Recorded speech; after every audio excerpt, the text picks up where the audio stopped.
টাকা স্যার, আপনার টাকা পড়ে গেছে স্যার। স্যার আপনার টাকা। সে বিষয়টা হ্যাঁ, কাকে চাই? বলছিলাম ম্যাডাম স্যার আছে? স্যার তো একটু ব্যস্ত আছেন, কেন কি দরকার? না না, বলছিলাম এই টাকাগুলো স্যারের পড়ে গিয়েছিলেন, তাই আমি তুলে নিয়ে এসেছি। কি বলছেন? এটা সত্যি স্যারের টাকা? হ্যাঁ ম্যাডাম, আপনি যদি দয়া করে স্যারকে টাকাগুলো দিয়ে দিতেন। ঠিক আছে, কোনো অসুবিধা নেই, আমি স্যারকে টাকাগুলো দিয়ে দেবো। তাহলে আমি আসছি ম্যাডাম। হ্যাঁ আসুন।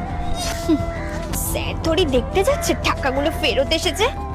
টাকাগুলো আমি আমার কাছে নিয়ে নিই, এটা দিয়ে তো আমি ব্র্যান্ড নিউ আইফোনটা কিনে নিতে পারবো। হ্যাঁ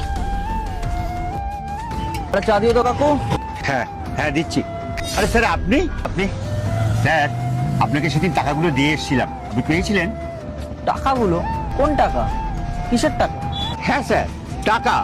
সেদিন আপনি চলে যাচ্ছিলেন, আপনার ব্যাগ থেকে টাকাগুলো পড়ে গিয়েছিল, তাই টাকাগুলো কুড়িয়ে দিয়ে আপনাকে ডাকলাম, আপনি শুনতে পাননি। তাই তো আপনি যে ম্যাডামটা থাকে তাকে আমি টাকাগুলো দিয়ে এসেছিলাম। না, আমি তো কোনো টাকা পাইনি। অবশ্যই 1 লাখ টাকা আমার ব্যাগ থেকে কোথায় চলে গেছে সেটা খুঁজে পাচ্ছিলাম না, কিন্তু এখনো পর্যন্ত আমি সেই টাকাটা পাইনি। আপনি কোন ম্যাডামকে টাকাটা দিয়েছেন বলুন তো?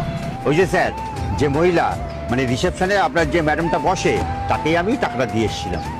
ও, শ্রেয়ার কথা বলছেন তো? হ্যাঁ স্যার। না, ও তো আমায় কোনো টাকা দেয়নি, নিশ্চয়ই কোনো গন্ডগোল আছে। আগে আমার একটা কাজ করতে হবে।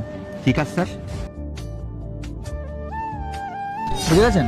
হ্যাঁ স্যার, ঠিক আছে। আমি তাহলে এখন আসছি, হ্যাঁ স্যার। যখন ডাকবো চলে আসবেন। হ্যাঁ স্যার। হ্যাঁ স্যার, আমাকে ডাকছিলেন? বলছি, তোমাকে কেউ কোনো টাকা দিয়ে গেছিল? টাকা? না তো। শিওর? হ্যাঁ স্যার, কেউ কেন টাকা দিতে আসবে আমাকে? কেউ আসেনি। শুনুন একটু, দেখো তো এনাকে চিনতে পারছো কিনা।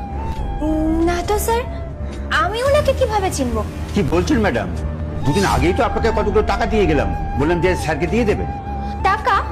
কিসের টাকা? হ্যাঁ, আর আমি তো আজকেই আপনাকে প্রথমবার দেখছি। স্যার উনি মিথ্যে কথা বলছেন, আমি ওনাকে চিনিই না।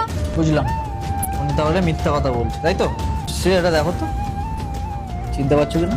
কি জানো তো, ওই কথাই আছে না, অতি চালাকের গলায় দড়ি। পৃথিবীটা জানো তো গোল, আজ নয়তো কাল ওনার সাথে আমার দেখা হওয়ারই ছিল। তুমি যেটা করলে নিজের পায়ে নিজেই কুড়োল মারলে। তুমি তো জানো আমাদের পুরো অফিসে সিসিটিভি লাগানো আছে, তবু কেন তুমি ভুলে গেলে আমি এটা বুঝতে পারলাম।